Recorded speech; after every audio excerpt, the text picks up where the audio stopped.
And start.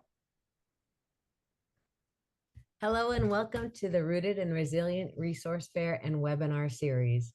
I am your host today, Nico Fisher, the project manager for this program. I'm proud to say that these three pillars sponsors today's webinar and yesterday's webinars, which were amazing.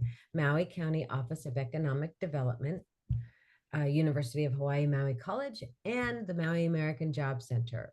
They built this program. Whoops.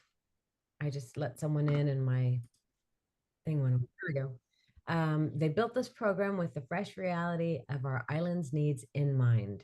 The Rooted and Resilient Resource Fair is tomorrow from 3 to 6 at UHMC in the Paina building, and it's devoted to empowering Maui County residents.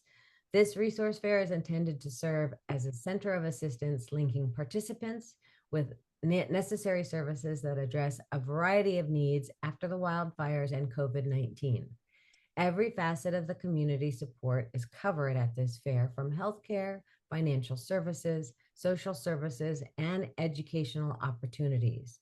The fair also offers something for everyone if you're looking for childcare, retirement planning, or help finding a career. We believe this program is an essential component of Maui's recovery narrative, empowering residents to take proactive measures towards their future. So Teon Simmons will be our speaker today. David Daly was to be our speaker, but he is out feeling ill. So we're so thankful that Teon came in and saved our day. She works with MEO and runs the financial literacy for adults. Today's webinar is on Money Matters, Adult Financial Literacy. The workshop usually is a two-part series held virtually on Zoom. Classes are the third Wednesday and Thursday every other month, and the series covers understanding and managing all facets of our daily personal financial situations in a very challenging economic climate. So I'm going to do this real quick, get someone else in this room, and Teon, I'm going to hand it over to you. Thank you so much for being here. All righty, you're very welcome, Nicole. Thank you for having me. Yeah. So yeah, welcome to Money Matters. Well, a very condensed version of the Money Matters workshop that we offer. As Nicole mentioned, my name is Teon Simmons. I am a business development specialist here at MEO's Business Development Center. My contact info is on the screen, so if you guys have any questions later, that pop up, doesn't even have to be today, maybe a few weeks, a month from today, that maybe you have thought about and want to reach out and get some answers, feel free to reach out to me. Phone number, email, either or works great. A little bit about our our Business Development Center. We do adult and teen financial literacy workshops. As Nicole mentioned, our adult financial literacy workshops happen every other month, the third Wednesday and Thursday. They roughly run 2 hours each day. So I think I have 45, 50-ish minutes here. So it's going to be a little bit more condensed. I will be leaving out a lot of information that we do present in that workshop. But kind of tailored this specifically into things that I think is really useful for everybody to learn and to have. We also do Core 4 business planning course. I believe our next one is starting up at the end of August. This is going to be for anybody who is interested in starting a small business or maybe even has a small business and wants to do a little background, a little bit more background work in their business and work on their business that way. It's going to cover different types of topics such as success planning, cash flow planning, operations, and then so yeah, it's for anybody who's interested in building a business, has an idea for a business, but not quite sure how to get that out there or where to start. That class is coming up. You can get more information on top of our website at meoinc.org.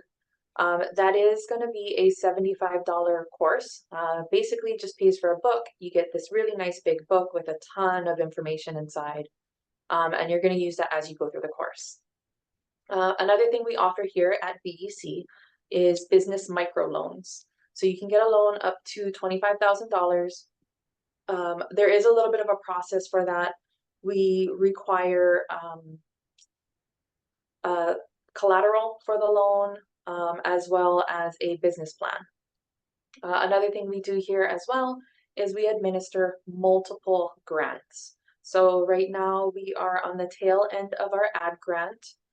We will be having the next ag grant available in October. So if you are interested in that, have a small farm, know somebody who has a small farm, have them reach out to us in October, and we'll get out some info on that coming up soon. But there is that.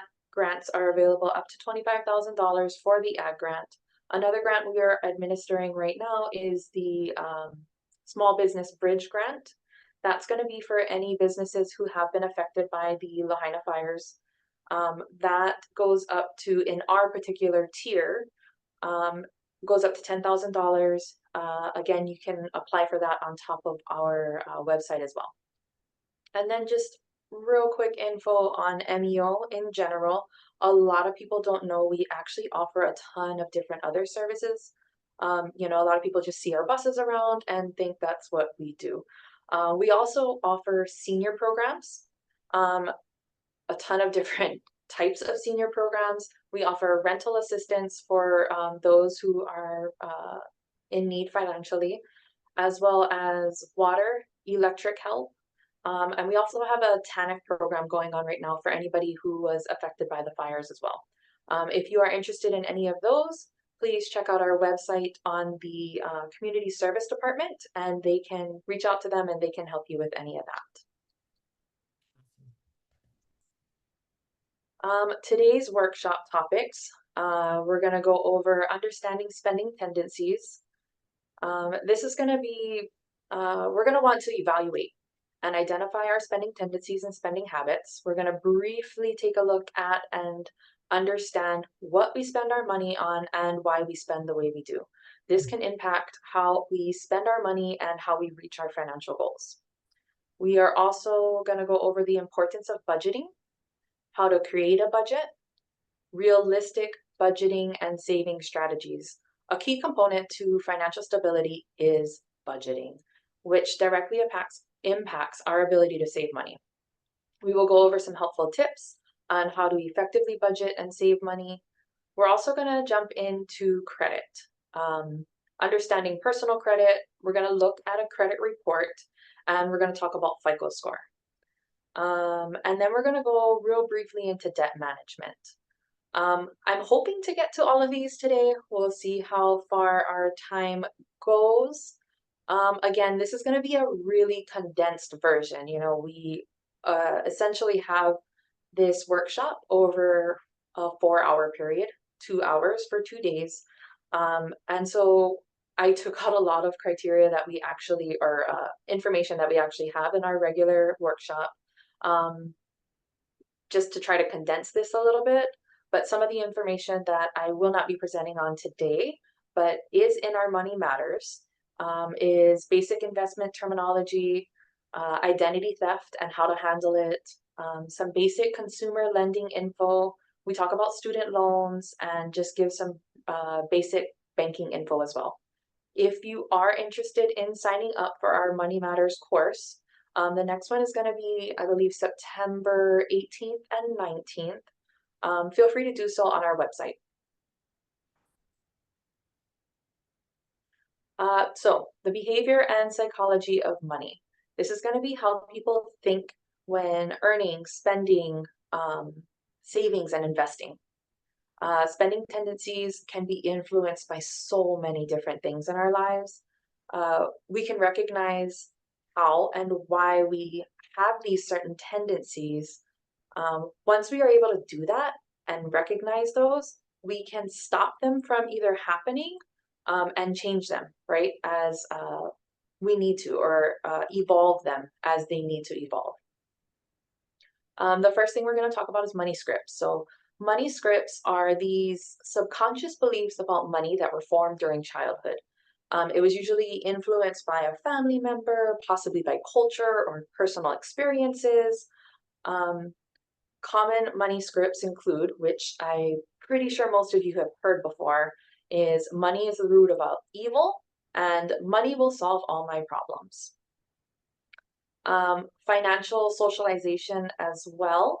That's going to be the process by which individuals learn about money management through observation, intimation, I'm sorry, imitation, and instructions from parents, peers, and society. There's also emotional and psychological factors that go into this. So, like an emotional attachment to money as well. This is going to be things like security and anxiety. So, money represents security and stability for many people. The fear of not having enough money or being financial insecure can lead to anxiety and stress. Um, on the flip side of that, having a financial cushion can provide a sense of safety and peace of mind. Another emotion that can be tied to it is happiness. Money can be tied to feelings of happiness and satisfaction, especially when you fulfill goals or have desires that are fulfilled, or even just enjoying an experience. Um, On the complete opposite of that, there's guilt and shame. Some people may feel guilt about spending money on unnecessary things or ashamed if they perceive themselves as not being financially successful compared to other people. Thinking patterns. There is something called loss aversion. This is when people tend to fear losses more than they value gains. This can lead to being very conservative on your financial decision making or reluctant to take risk, even if the potential rewards are great. There's also mental accounting. That's going to be when individuals often mentally categorize their money into different accounts or purposes, such as mentally putting your money in a savings for emergencies or a retirement fund or discretionary fund spending, right? This segmentation can influence how your money is spent or saved. And then there's also something called hyperbolic discounting. This Mm. is the tendency to prefer small, immediate rewards over larger, delayed rewards, which can lead to impulse spending and inadequate saving for the future. And then we all know social influence can impact our money making or our money decision making skills as well. Status and identity, for example. Money can serve as a marker of social status and identity. People may spend money on luxury items or experiences to signal their status to others or to reinforce their own self image. And then there's peer pressure, right? For example, peer pressure can affect spending habits, savings goals, and investment decisions. Um, Going to lunch for me is a big thing. If I am trying to save my money, maybe I have a particular purchase coming up and I am in that savings mode for that particular next few months, I might be more inclined to have lunch with my friends if I get asked, because that's just something that I really enjoy. But peer pressure can totally, uh, kind of put a kink in your savings goals and habits. And then there's financial decision making. So there's different types. There's rationality versus emotion.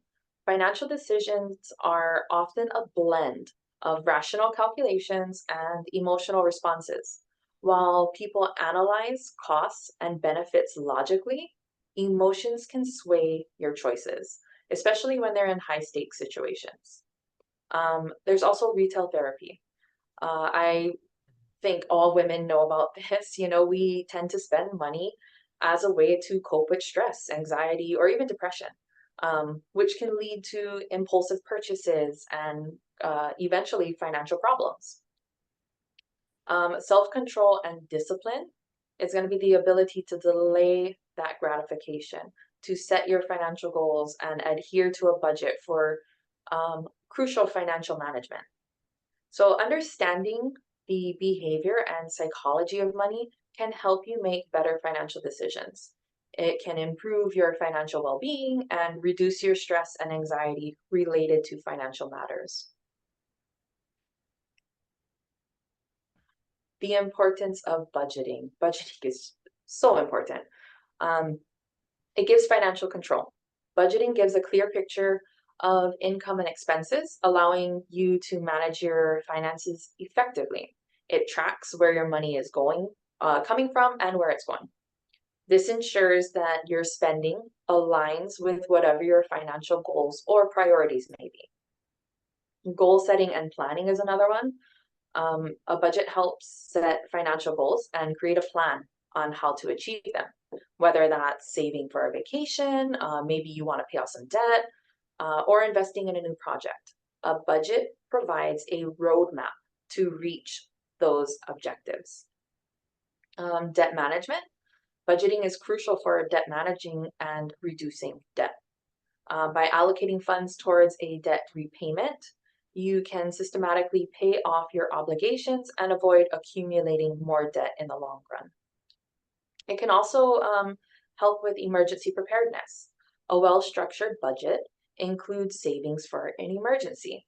This financial cushion can help cover unexpected expenses such as medical bills, car repairs, and it allows us to do this without having to dip into other financial categories. It can also provide financial stability. So consistent budgeting contributes to long-term financial stability. It promotes disciplined spending and saving habits, reducing the likelihood of financial crisis and promoting overall economic well-being. It's also a way to measure your performance. So budgets serve as a benchmark for measuring financial performance. By comparing your actual income and your expenses to your budgeted amounts, you can assess your financial health and make necessary adjustments as needed. It can help with informed decision making. Budgeting provides the data needed to make informed financial decisions. It highlights areas where costs can be cut, where investments can be made, and how to prioritize your financial resources. It can also reduce stress. Knowing that finances are under control, that there is a plan in place for your future, can reduce your overall financial stress. This can give you peace of mind. It can improve your overall well-being and quality of life. And then it can help you achieve financial independence. Effective budgeting is a key step towards financial independence. It helps build savings, reduce reliance on credit, and create a pathway to financial freedom. By incorporating all those principles into your daily financial practices, you're able to achieve a greater financial security and success. All right, spending and budgeting. Tracking spending. So tracking is very, very important. This is so that you can see where exactly your money is going. Once you're able to track your spending and see actually how you are spending and what your expenses are, you're able to pull from different areas or cut different areas, right? If you need to. Priority-based spending and saving. So priority-based spending is looking at what you're spending your money on and prioritizing it, right? So for example, let's say I am saving up to buy a TV. We want this really nice flat screen TV up on our wall. But one day we're a month into saving and one day I'm on my way to work and I get a flat tire. Maybe I don't have an emergency fund. I'm probably not going to use that money that I saved up for the TV. I'm probably going to pull from the TV and go buy me some new tires because I need to get to work so that I can make more money.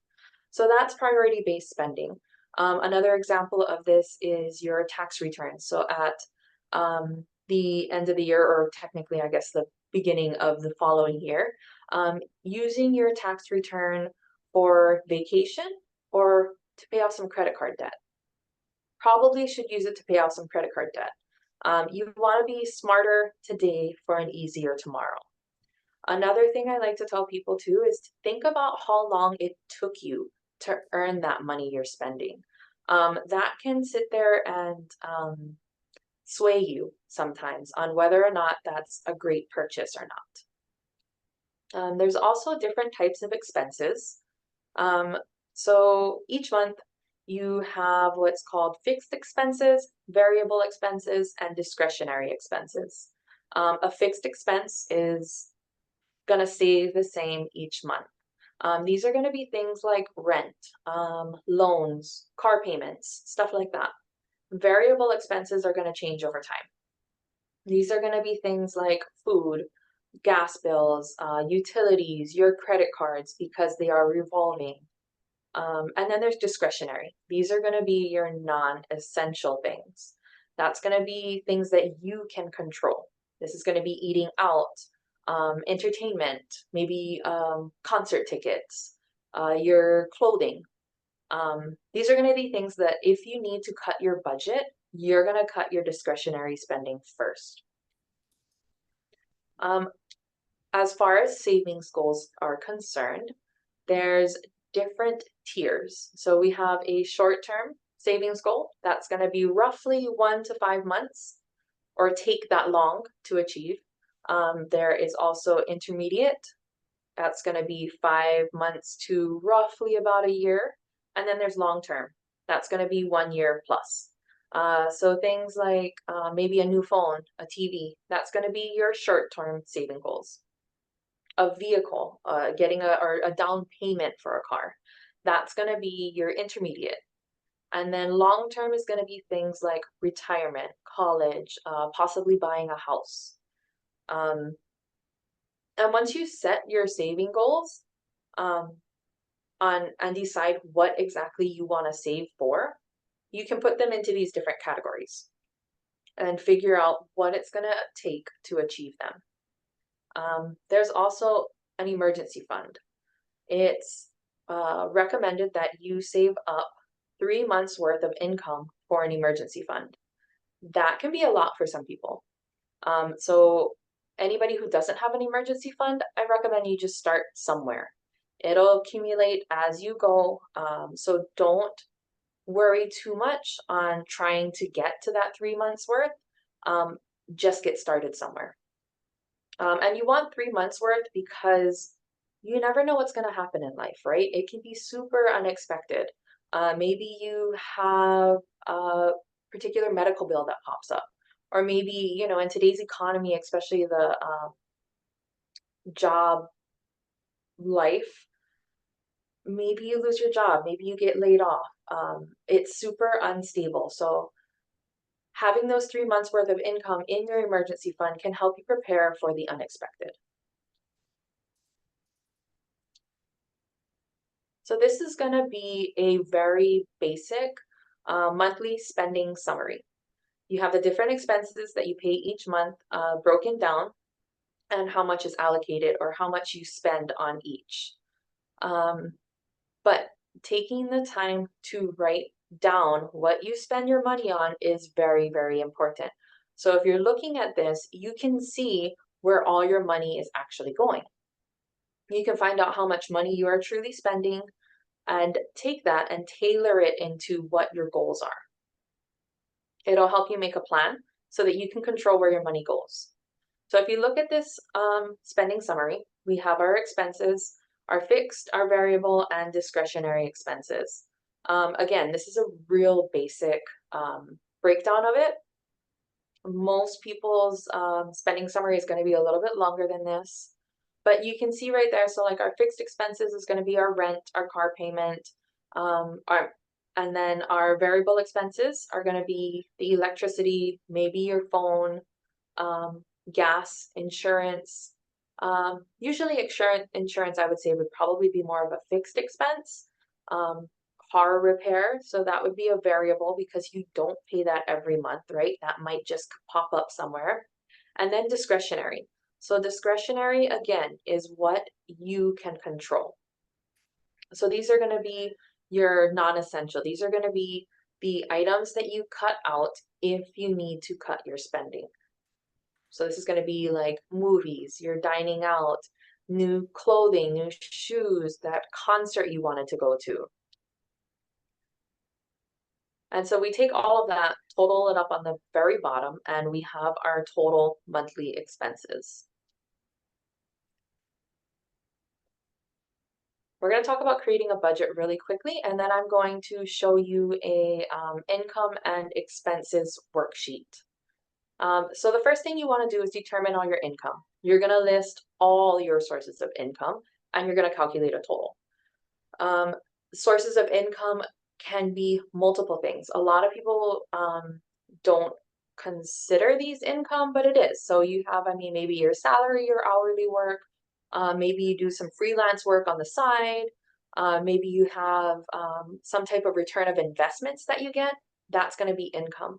But also, people, maybe you get food stamps, maybe you're collecting unemployment, social security, child support. Those are also considered income. You're going to take all of that, calculate your total monthly income. Next, you want to track all of your expenses. A good way to do this is just to go ahead and go back in your bank statements. Go check your bank statements, check your credit card statements, write down how much you spent last month. Record all of your expenses for at least a 1 month period, and then you're going to categorize them. So put them into housing, groceries, transportation, entertainment. And what you also want to do is then take those and put them into the different categories we just talked about, the fixed, variable, and discretionary.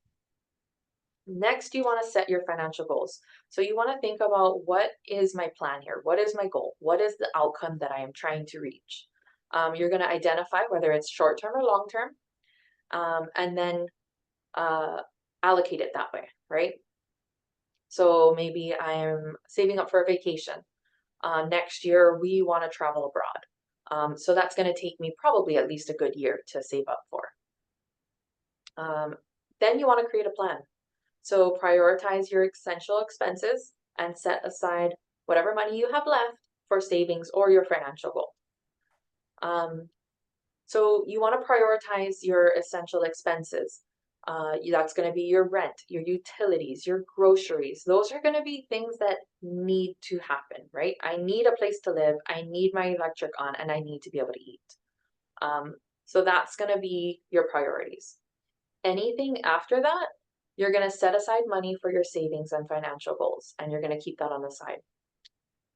And as you go through making your plan, or as you go through implementing your plan or your budget, you're going to adjust as needed. So review your budget regularly.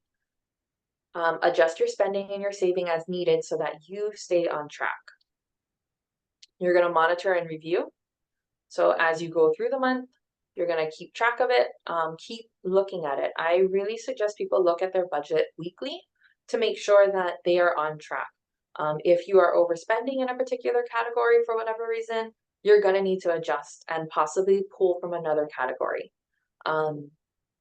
But if you are keeping it and monitoring it and keeping an eye on it, you can make sure that you don't overspend in certain areas, or you can stop yourself, right, from overspending in certain areas. By following these steps, you can create a budget that helps you manage your finances and achieve your financial goals and maintain financial stability.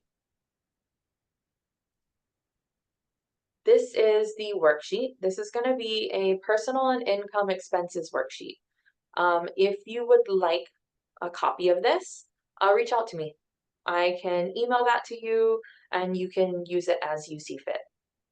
But I really like this worksheet because it's very, very detailed, and it's got a ton of places that you can write in other expenses or other income that you may have. So if you look in the cash in, for example, like I mentioned, there's a ton of different things that could be allocated as income. Social Security, self-employment, maybe your kids work and have a job. Your housing subsidy, fuel assistance, maybe your job helps out with that. Workers' compensation, disability income, child support, all of that is income. And then it has your cash out. So this is going to be all of your expenses, and it breaks down a lot of different categories, which I really love. Things like, where is it? The other expenses, right? So that's going to be your income taxes. Maybe you need to put money on the side because you know you're going to pay taxes at the end of the year. Your gifts, your presents, right, that we buy. Any hobbies, subscriptions are a real killer. So make sure that you're even writing down, maybe you have a Netflix subscription or a Disney Plus subscription. That needs to be written down and it needs to be accounted for. So if your income doesn't cover your expenses, at the end over on the right side, you can see the total cash out, and we have a cash in from number one. So if you end up with a shortage where you are in the negative, you need to make some changes really quickly.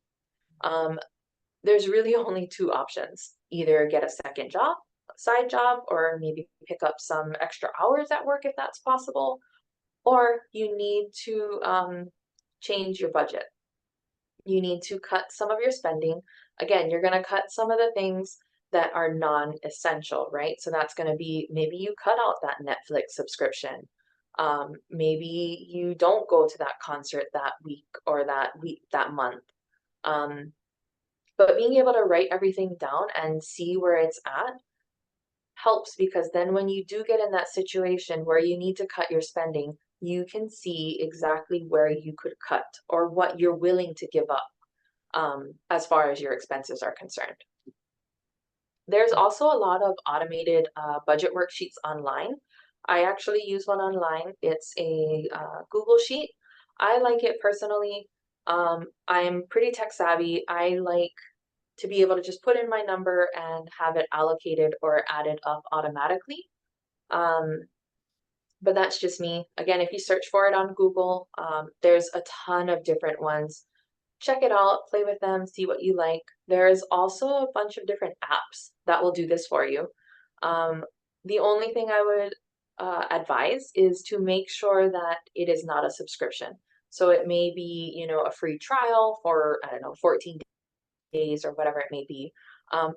Either one, don't use it, or two, make sure you use it and then you cancel that subscription so that you're not charged.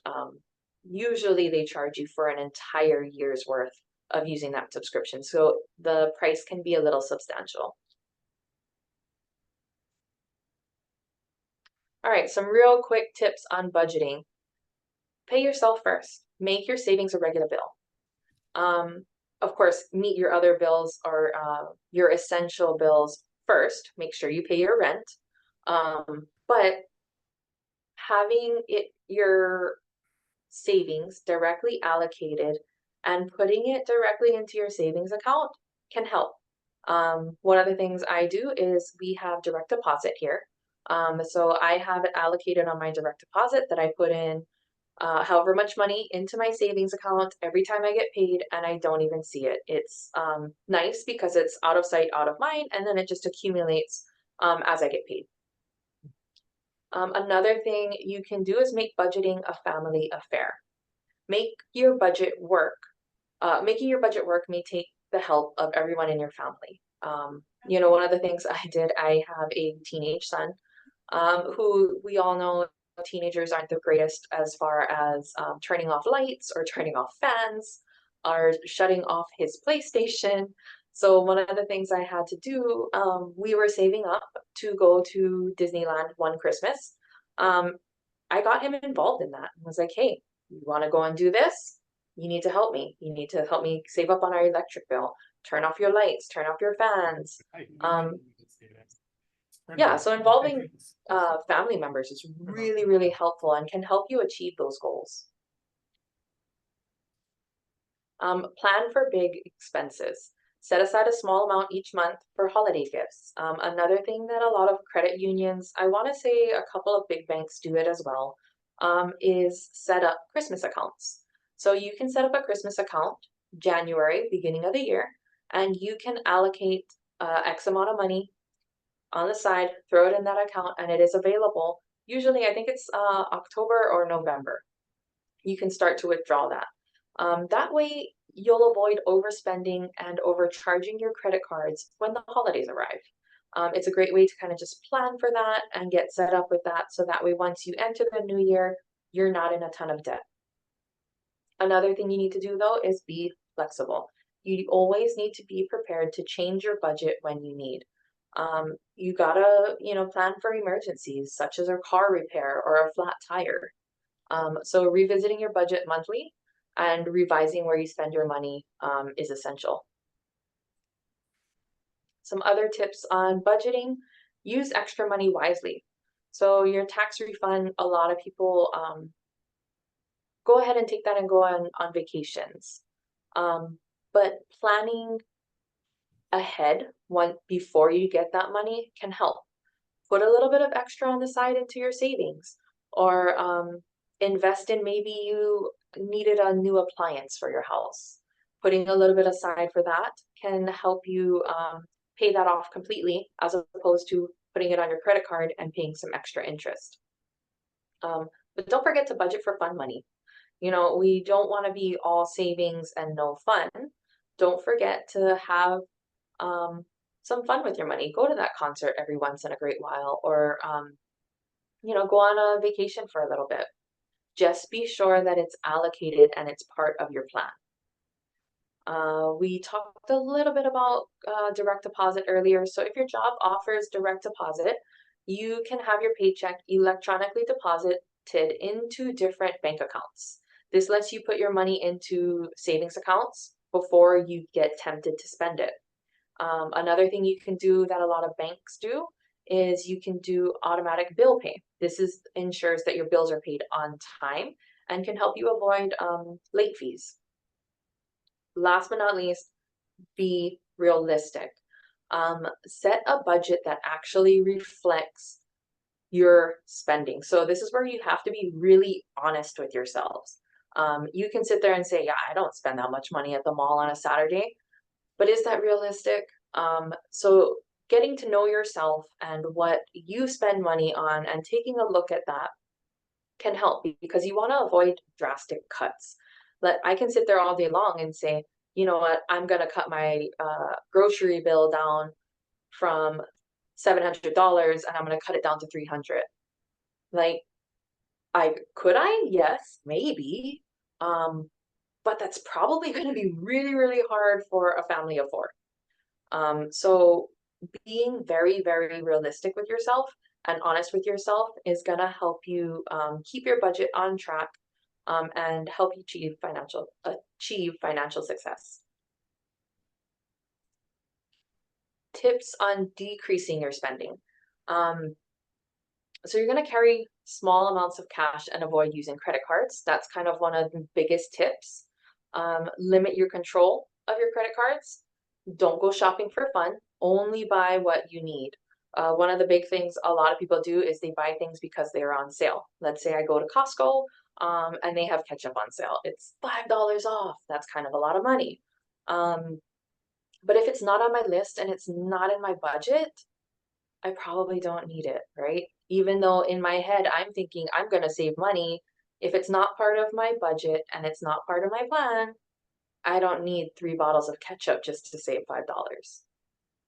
$5. Use coupons or apps to save money. So a lot of big stores, they offer coupons on their apps. Target, Walmart, even Safeway. So download their apps, take a look at it. It might help you save a little bit. Use a shopping list to prevent impulse buying. I am famous for this. I love going to Costco, and sometimes I stick to my list and sometimes I don't. But sticking to your list and, getting in, getting out, and only buying what you need to buy can help you stay on track for your budget. Pay your bills on time. A lot of things, or You know, a lot of your bills may charge an extra finance charge and charge a late fee.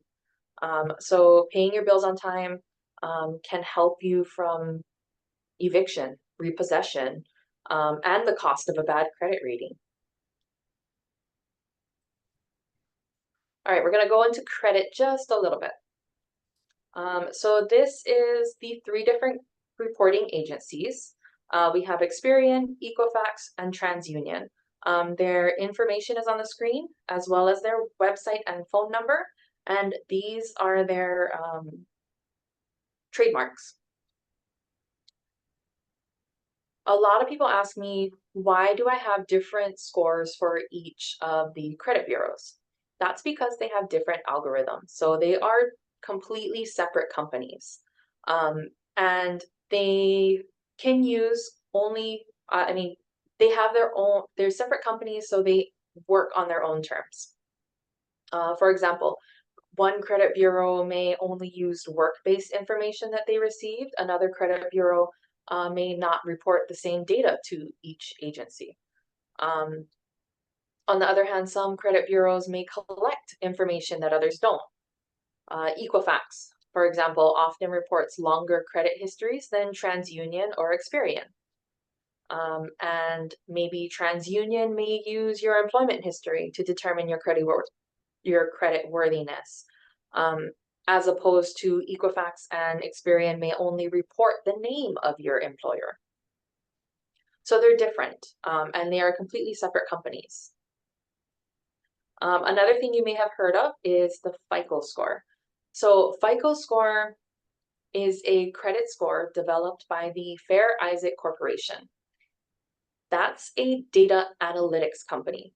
It's one of the most widely used credit scoring models in the US and is used by many lenders to assess the credit worthiness of individuals applying for loans or credit cards.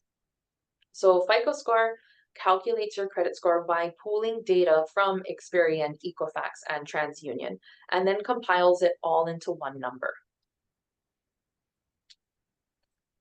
One of the things I am going to drill into you guys as this workshop kind of progresses is annualcreditreport.com is the only website that is authorized by the federal government to give you a free credit report.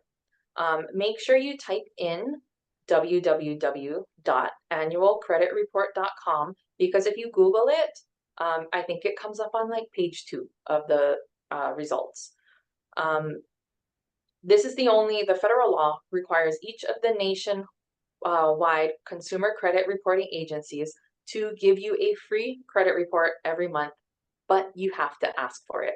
So if you go to this website, this is the only one, again, that is authorized by the federal government to do that. So if you go here, you can go ahead and click on, you make an account. It's going to ask you a little bit of some personal information that you're going to fill out, and you can get a credit report from each of the credit bureaus.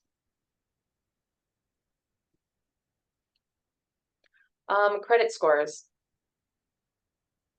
Credit score is a number that summarizes your credit risk based upon the snapshot of your credit report at a particular point in time.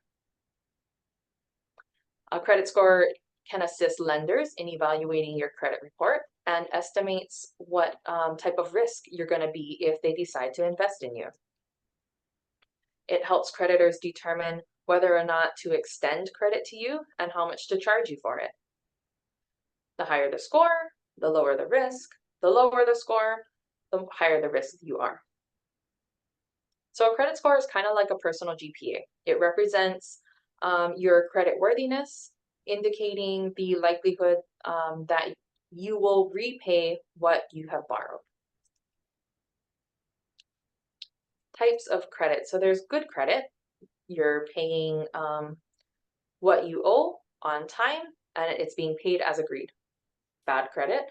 Having a history of not paying bills on time and your debts have accumulated and built up. And then there's no credit. Having no credit means you have not attained any type of credit cards, loans, and you've never borrowed from a lender before. There's different types of credit. There's installment loans. That's going to be your personal, your auto loans. The monthly payment is going to be the same, and you have agreed to pay X amount over X amount of years or months. Mortgages, that's going to be a real estate loan. And then revolving credit. So revolving credit is your credit cards and your lines of credit. And it's revolving because the balance is consistently moving depending on how much you have spent. FICO scores are calculated based on your rating in 5 general categories. The biggest one is going to be your payment history. It has a really high impact of 35%. And so you really want to make sure that you pay your bills on time. Even one late payment can put a damp on your credit score. The other next biggest chunk is the amounts owed. That's going to be your credit utilization. So how much credit you have used compared to what your credit limit is. A good rule of thumb is to keep your balances below 30% of your credit limit. So for example, if my credit limit is $1,000 on my credit card, I only really want to use 300 of that. That seems to be the sweet spot that creditors like to see, that you know how to use credit and you know how to use it responsibly. The next chunk is going to be the length of credit history.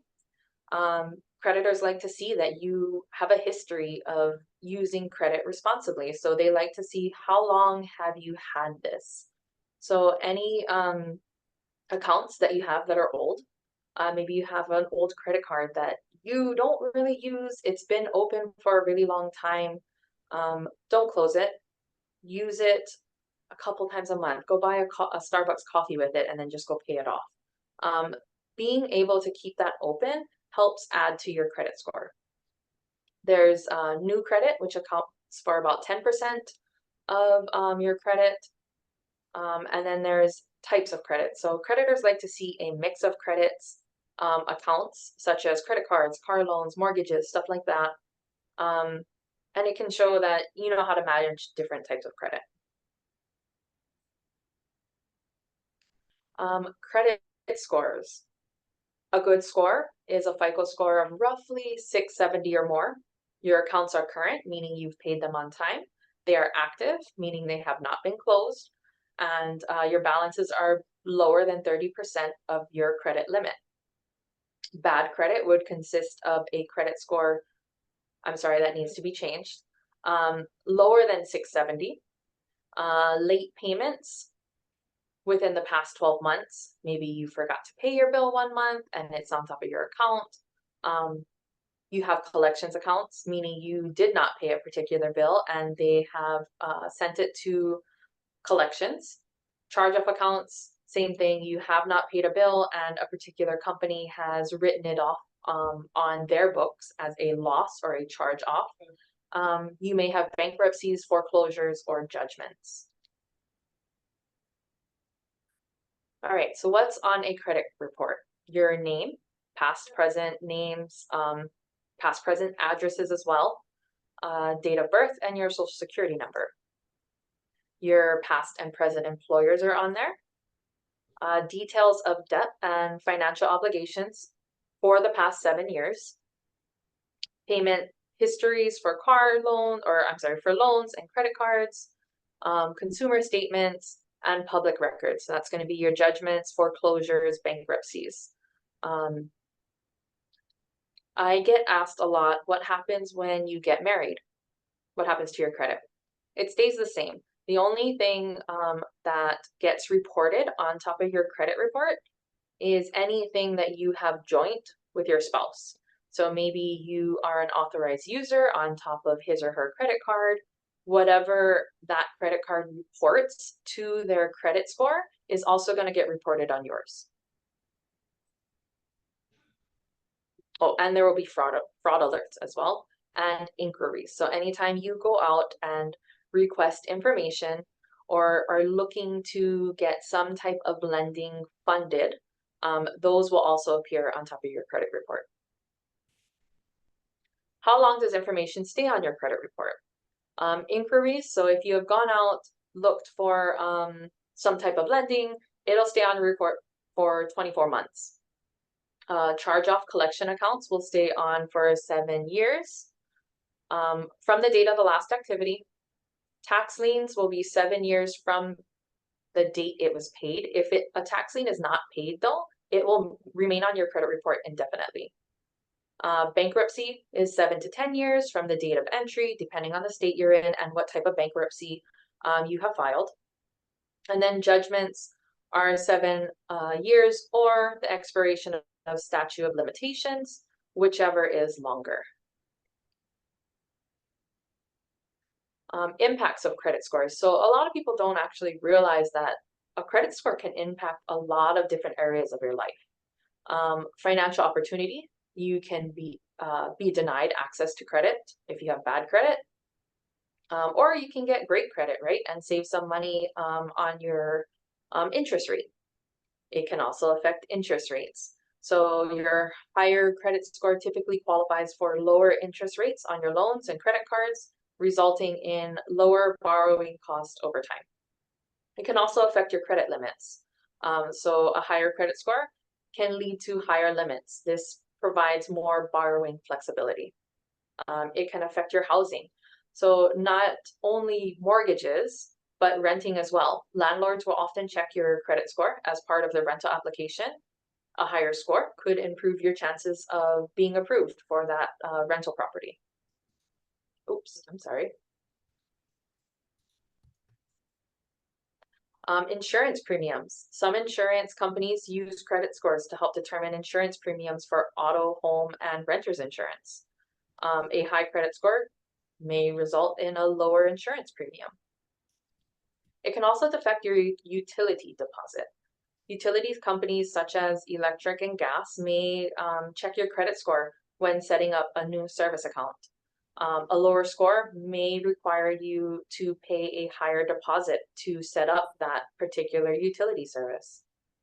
It can also affect your employment. A lot of employers in the financial departments will check your credit history. So, I mean, a good credit score maybe has a better chance of getting a particular job in a financial department than somebody who has a bad credit score. And it can also affect your relationships, right? So if you have joint financial finances with your spouse or with your other half, that can put stress on top of your relationships.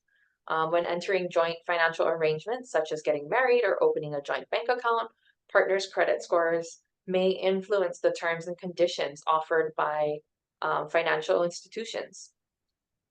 So maintaining a good credit score is important, for maximizing access to financial opportunities and minimizing costs in all many different areas of your life.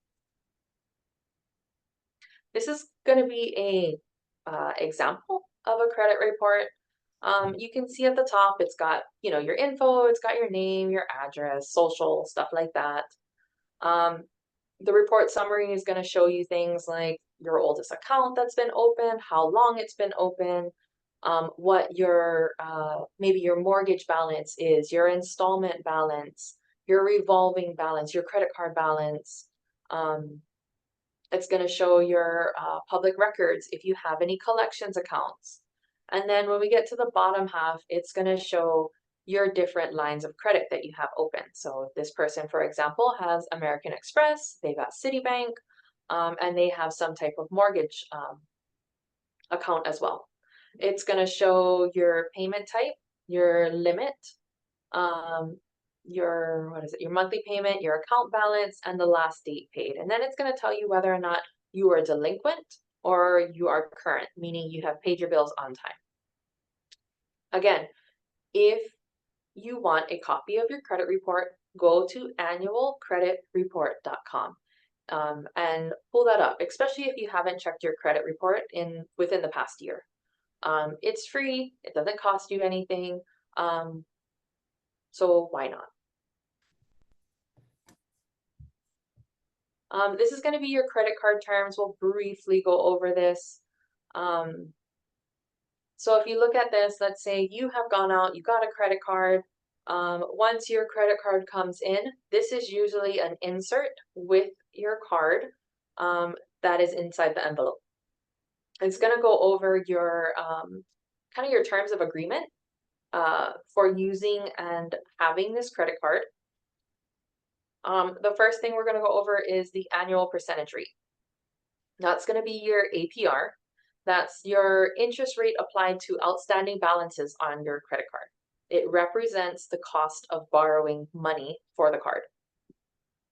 And then there's different types, right? We have a balance transfer APR. So maybe you have brought a balance from a different card, over to that particular credit card. That would be that balance transfer APR. You have a cash advance APR, and you have an overdraft. So if you have overdrafted for some reason, you have a different APR for that as well. On top of that, you also have different types of fees. So an annual fee, some credit cards charge an annual fee, and it's usually cards that have more privileges than others. Maybe you have some type of travel benefits with the card. Maybe there's a cash back with the card. Usually those cards will charge some type of annual fee. And basically it's the fee, it depends, right? So it depends on how much benefits the cards offer. Most of them are roughly $100.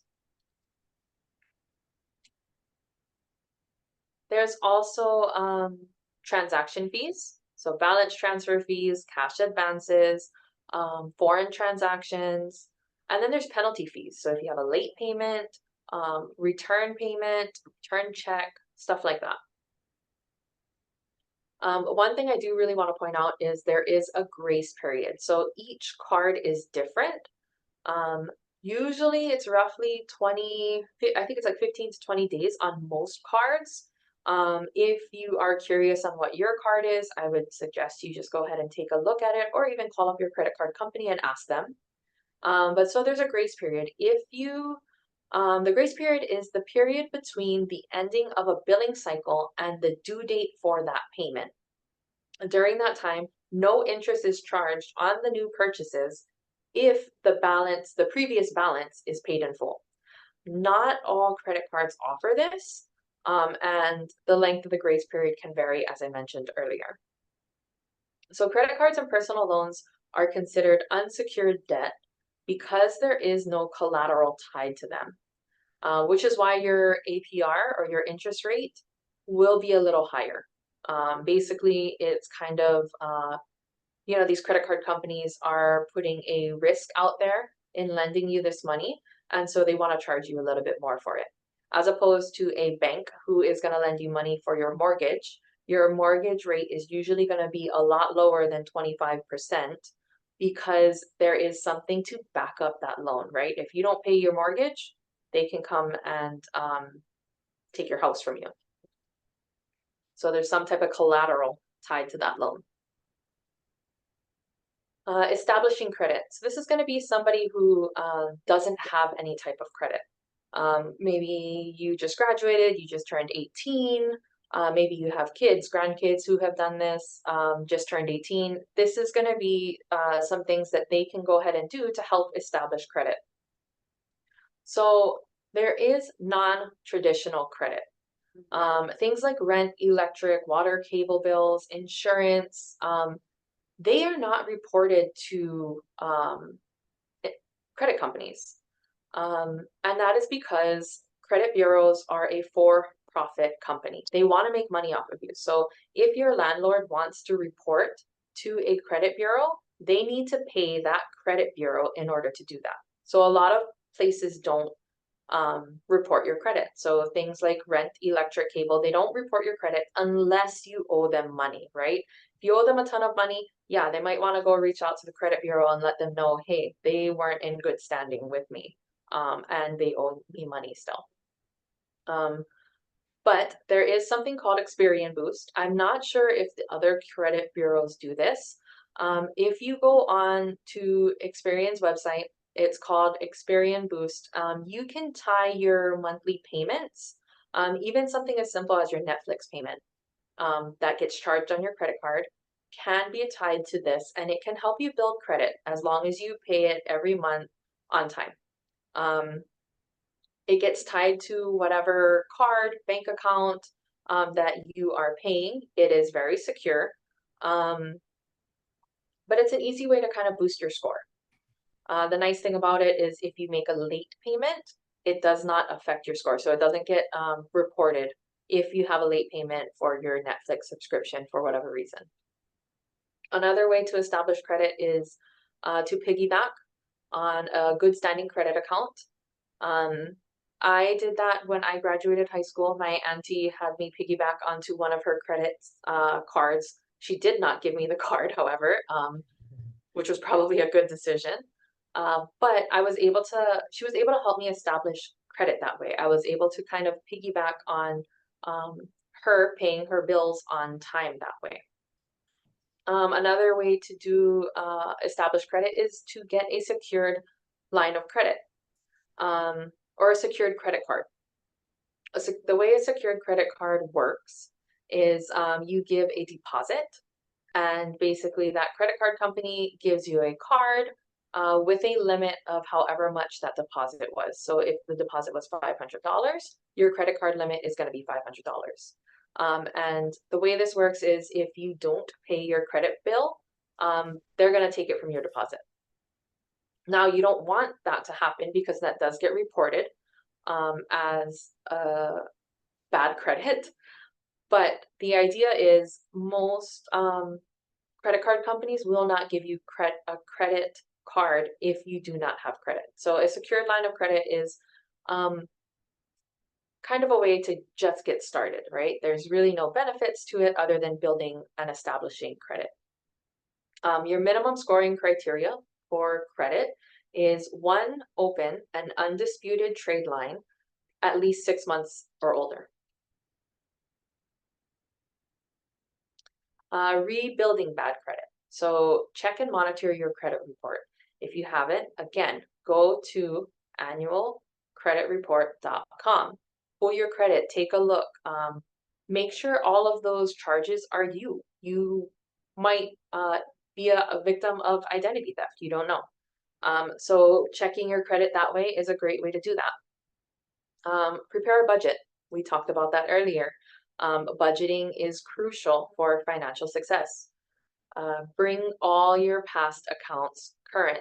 So if you have any accounts that are overdue, focus on those first and start paying those down. Hey, And at Teon, least, yes. sorry about that. I had a quick question. So I know the previous slide you kind of had listed that like rent, cable, Uh-huh. water establishes credit. How does that work? Because it's not, if you put credit report, none of those are listed on a credit report. None of those things report to the credit agencies. How does Yes. that establish credit?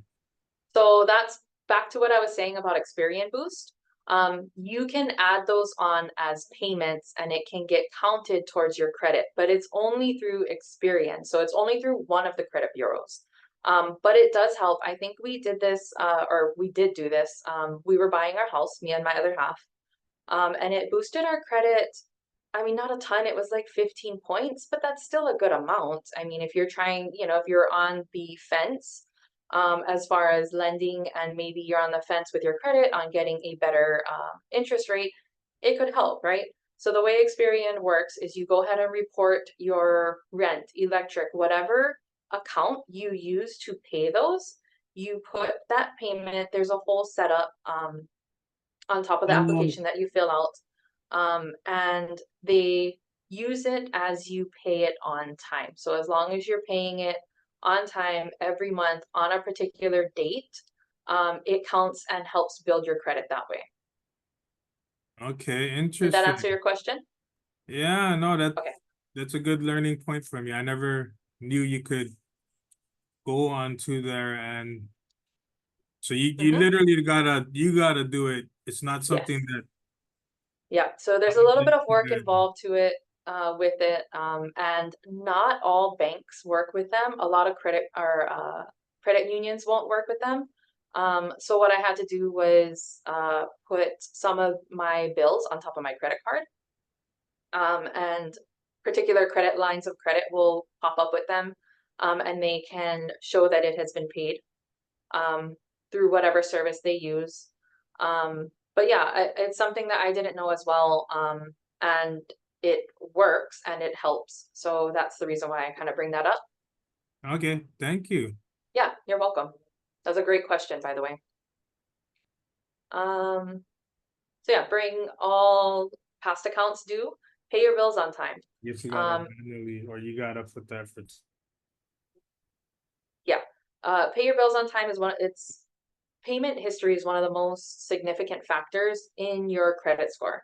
Ensuring your bills are paid on time, including your utilities, rent, credit card, all of that. Set up payment reminders. One of the things that I do, I have in my notes, and I have it for my other half as well. We have a little spreadsheet of what bills are due, when they are due, and how much is due, and what account it comes from, so that I can help keep track and make sure, okay, this account has that much money to cover this particular bill. That I just like that. That gives me peace of mind. I like being organized that way. So it's, really about just finding what works for you and what is best for you. Reduce your debt, however you need to do that, whether that's getting a side job to help pay down your debt a little faster. Me and my other half always joke around about driving for Uber on the weekends or whatever it is. But figuring out what you can do to help reduce your debt can help rebuild your credit. Limit your hard inquiries. So we didn't really talk about this earlier. I kind of skipped through just for the sake of trying to be within the time limit right now. But a hard inquiry is when you are actually applying for a particular line of credit. So you have gone down to the car dealership and you want to buy a car and you want to finance that. And they have pulled your credit to check your credit for that financing.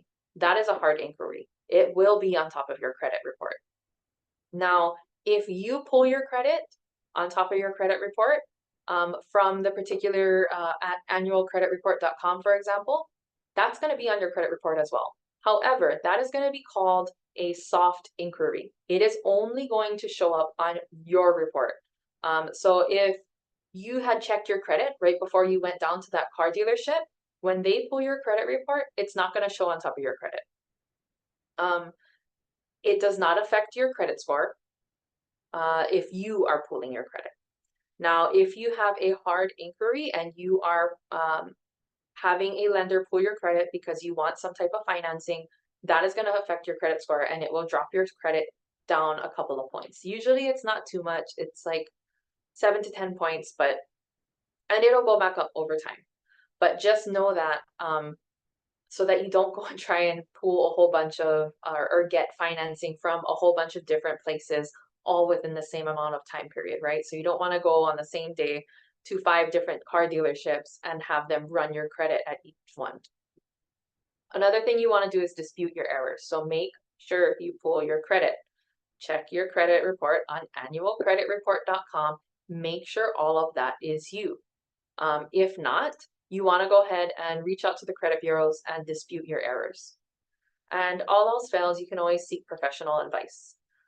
If you're struggling to manage your debt, consider speaking to a credit counseling agency. They can offer personal advice and help you create a plan to improve your credit. The only thing I caution with that is make sure they are a non-profit. You have a lot of companies out there who, everybody wants to make money, but these companies want to make money off of you and they will charge you, I have seen, up to $500-700 to help you repair your credit. And you don't want to go into more debt trying to get out of debt. There are nonprofits out there who do credit counseling and can help you with a debt management plan for free.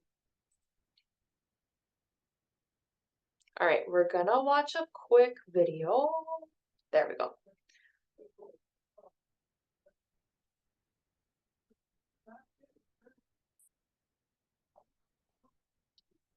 Strategies for paying down debts. If you've ever been in debt, you know it can feel like running on a treadmill. Every month you pay a little to this loan, a little to that card, and eventually you feel like you've gotten, well, nowhere. But it doesn't have to be that way. Not if you have a debt repayment strategy in place, one that helps you map out a plan that's realistic enough to follow. Stick to the plan, and before you know it, you'll be moving in the right direction, chipping away at your debt. For this discussion, let's focus on high-interest credit card debt. So let's get started.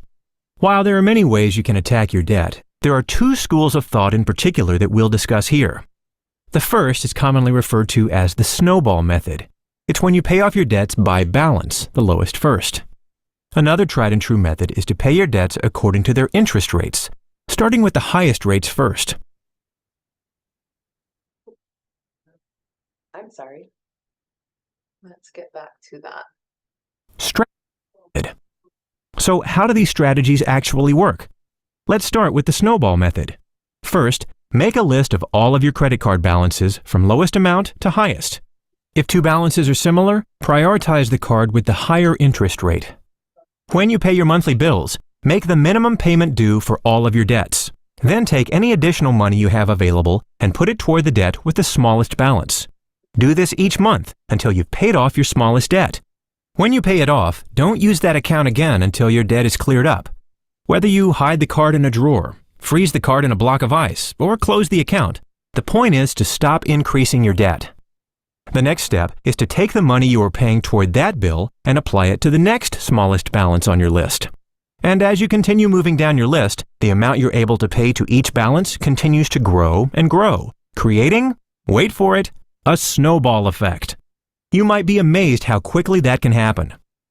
Now let's talk about the high rate method. Again, make a list of all your debts, but instead arrange them according to their interest rates, with the highest interest rate first. Using this method, you'll also pay the minimum amount due across the board. Then, you'd focus on sending as much as you can afford to the account with the highest interest rate. Keep doing that until it's paid off. Once your balance is zero, concentrate on the card with the next highest rate on your list, and so on. Either of these methods can be a great way to get yourself out of debt, and while both methods have their supporters, it's really up to you to decide what works best. Supporters of the snowball method say that you'll feel a boost each time you pay off an account, and those small victories keep you motivated to reach your goal. In fact, a study published in the Journal of Marketing Research says that the act of closing accounts after they're paid off, regardless of size, is a better predictor of whether you'll get out of debt in the long run. On the other hand, supporters of the high rate method will tell you that over time, you'll save much more money and get out of debt sooner by paying off your higher interest rate debts first. What's right for you? Well, it's a personal choice. But if you want to get out of debt paying as little as possible, it's probably a savvier decision to use the high rate method, because you'll get rid of your most expensive debt sooner and pay less over the long run. But if you're the type of person who has trouble sticking to a plan, or if you need constant motivation, then the snowball method might be a better fit for you. Oh, one more thing. There are some instances where you might not want to go it alone. Like, let's say you're unable to make your minimum payment, or you're having a difficult time making ends meet otherwise. If that's the situation you're in, you might benefit from talking to a certified financial professional. But it's important that you look for one who works for an accredited, nonprofit consumer credit counseling agency and is a member of the National Foundation for Credit Counseling. Whatever you choose to do, the most important thing is that you've decided to get yourself out of debt in the first place. And with some determination, dedication, and a plan, you can get out of debt once and for all. And that's something that you really can't put a price on.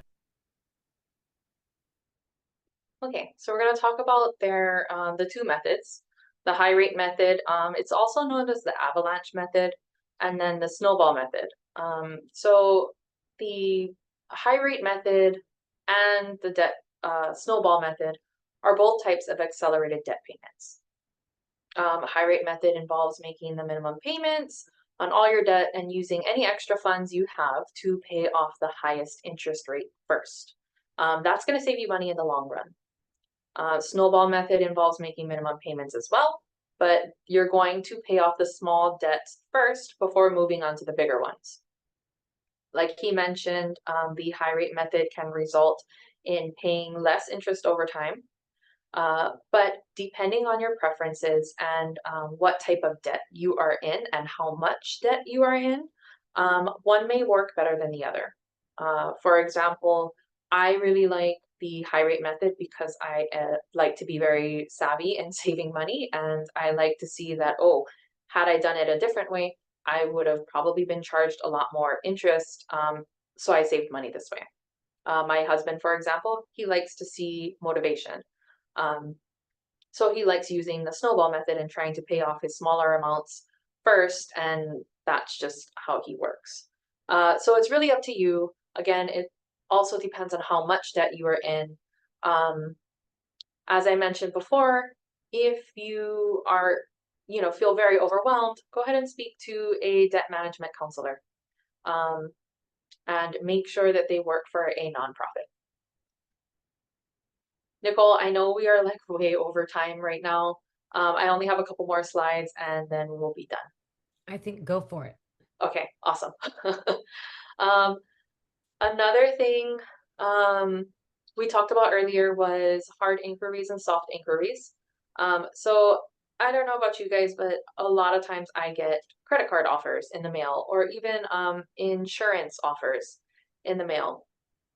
And those are, the way that works is you get these offers because of the information on your credit report. The credit card or insurance company decides what it takes for people to qualify for their products. They base their decision on info in people's credit reports, like their borrowing history, their credit score, and then they reach out to the different credit bureaus to give them a list of people in their database whose credit reports show that they meet those particular requirements. They also might give the credit bureau a list of potential customers and ask them to identify the people who meet their requirements from there. This pre-screening that they do does not hurt your score. These, again, will be soft inquiries, so you will see them on top of your credit report when you pull it. But it's not going to hurt your score, and it's not going to be shown on any reports that any other lenders may pull. But if you don't want them doing that, or maybe, there's different reasons that you may want to do this. Maybe you're not in the market for a new credit card or insurance, and you don't want to be tempted, there's a way to opt out. So if you go to optoutprescreen.com, you can do it on their website, or their phone number is listed on top of the screen in front of you. And this is going to be what their website looks like. You're going to go ahead and fill out some personal information, and you can opt out for two different choices. You can opt out permanently or for 5 years. It does take several days to have it processed, and then it may take several weeks for you to actually stop getting these pre-screened offers.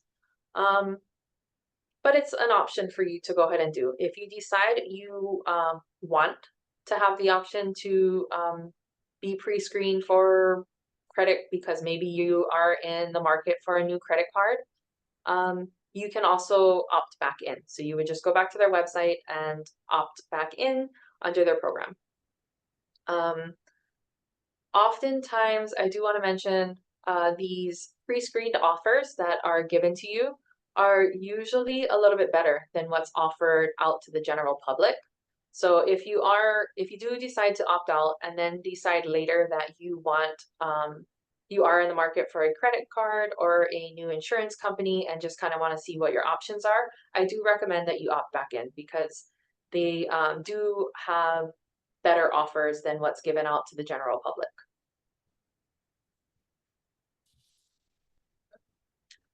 Real quick on credit maintenance, request a copy of your credit report. Again, annualcreditreport.com. Go check it out, get a free copy. One of the things I'll go over that in a minute, I'm sorry. Another thing, create a budget and stick to it. Keep your balances under 30% of your credit limits and avoid unnecessary debt, right? If you are planning a purchase, save for it so that you don't have to put a large amount of money on top of your credit card that you need to pay back monthly. Pay your bills on time and use your credit wisely. Another thing I want to mention is only borrow what you can afford to pay. Make small, regular purchases on your credit card as well, and make sure you pay off those balances each month. Avoid maxing out your credit card. Consistency is the key. You're not gonna see a huge change overnight. Credit takes a long time to rebuild and even maintain. So you just want to be consistent in using good habits that involve credit maintenance. So this is going to be what the website looks like for annualcreditreport.com. I wanted to show you guys so that you know, you don't click the wrong website and get thrown into a different website and put in your information there. Again, this is the only website authorized by the federal government to do this. You may see Credit Karma, for example, is supposedly free. However, these free websites that claim that they are free might also be selling your information. So I really highly encourage you to use this website instead. They may have, these other websites may have some really cool functions to them. If you are going to do that, go ahead and look into their fine print when you sign up for it. Because oftentimes it's not free. They are probably selling your information out to other companies.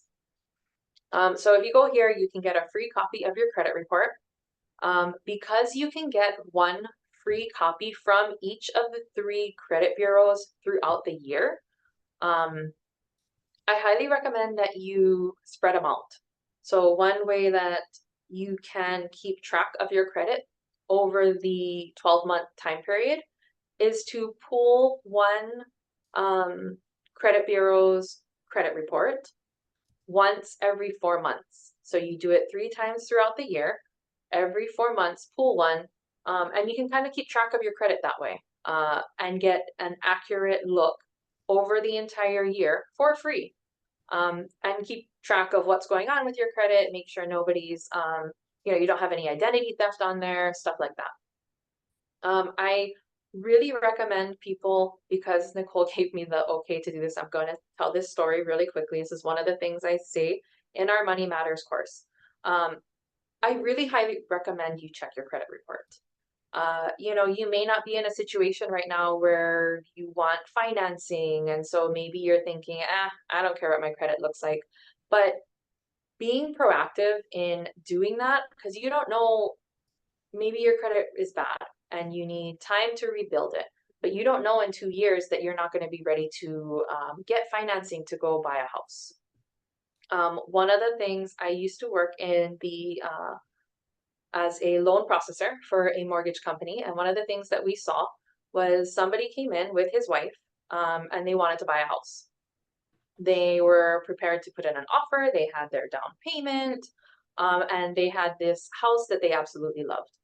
And so they needed to get pre-screened by us so that they could put in an offer. We had pulled his credit and he had a lot of debt. When we talked to him about it, he didn't realize he had a lot of debt. Come to find out, it was a student loan that was on his credit report. That was not him.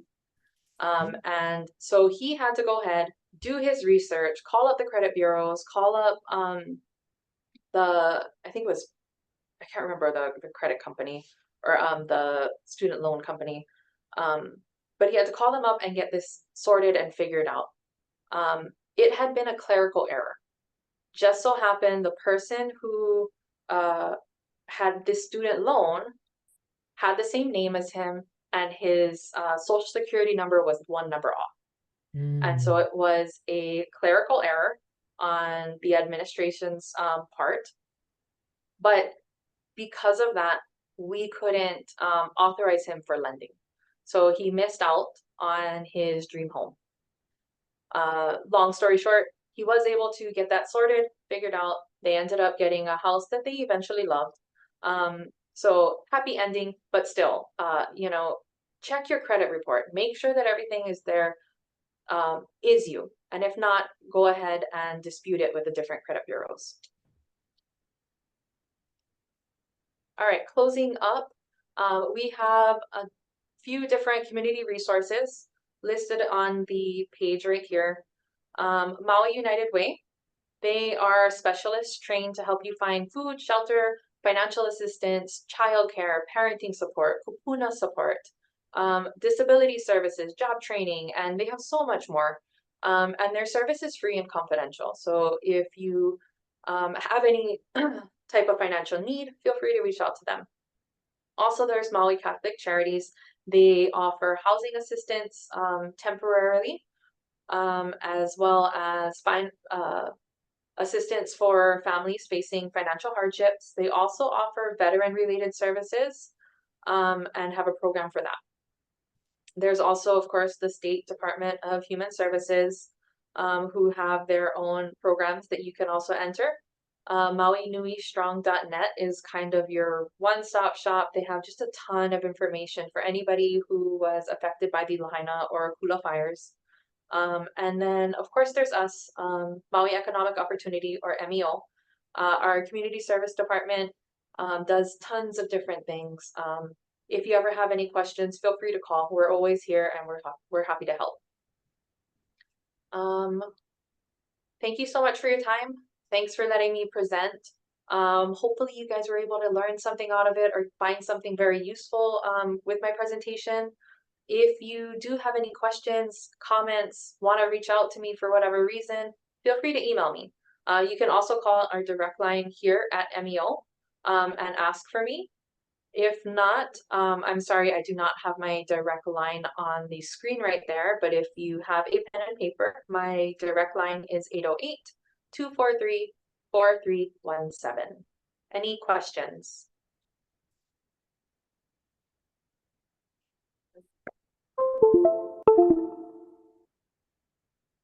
I'm gonna take that as a no. Well, thank you so much. I appreciate it. That was great.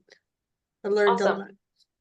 Good. I'm happy you were able to pick up something. I A wrote lot of 3 things. different pages of notes. Yeah, I mean, and like I said, this is a very condensed version. Even some of the notes that I had on my screens, I wasn't able to talk about because time crunch. And like I mentioned, this is usually done over a 4-period time span. So if you guys are interested in our regular Money Matters presentation, we do go over a ton of other information as well. Feel free to go to our website and sign up for that. Well, Teon, this has just been awesome. And I want to thank you again for coming in replacing David, because I mean, that was a big ask and I really appreciate it. But it seems like you were completely prepared because you taught me a lot and I've been around a Well, little good. bit. So I really, really appreciate everything that you've given, the tips that you've given, the methods of payment. And the debt maintenance was something I didn't really know, and you explained it very well. So thank you Good. so much. Again, you guys, if you have family, friends, kids, whomever need financial literacy, because I think we all should go through this. There are adult classes and teen classes, and the teen classes I think would be really, really great. And I'm sure that it is. It's the same information, but probably digested a little bit differently. A lot of terminology that I didn't know. And so I just really appreciate what you've done today. This has been awesome. And I just want to back to the resource fair that's coming up tomorrow between 3 and 6. It's in at Maui College in the Paina building across from the MAC parking lot. I'm really excited about that one just because I know that they're being in the situation that our island is in. I think having these resources available are going to be able to help a lot of people. I wanted to say that the next webinar was canceled yesterday, and I thought I would just tell you all that I really want to have this next webinar because I think it's really, really important. It was From Surviving to Thriving: Resources to Help Transition Off Unemployment and Public Assistance, Moving Forward to Self-Sufficiency. I know we've all been in a different realm after COVID, and then feeling like we were getting back to it, and then the fires, and really just put a real strain and stress over a lot of households. So that particular webinar is something that I will have again, and I will notify you all to let you know when that is, because I think it's just super important. So anyway, on that, thank you all so much for being a part of this day. I'm going to look at, okay, you got a lot of thank yous in the chat box. I just saw there was a little number of people in there. So again, Teon, thank you so much. This has been incredible. Oh, thanks. Thanks for having me. Yeah. And thank you all for coming, and hopefully we'll see you tomorrow. I'm looking forward to it. All right. All right. Sounds good. Aloha. Thanks. Thank you for joining.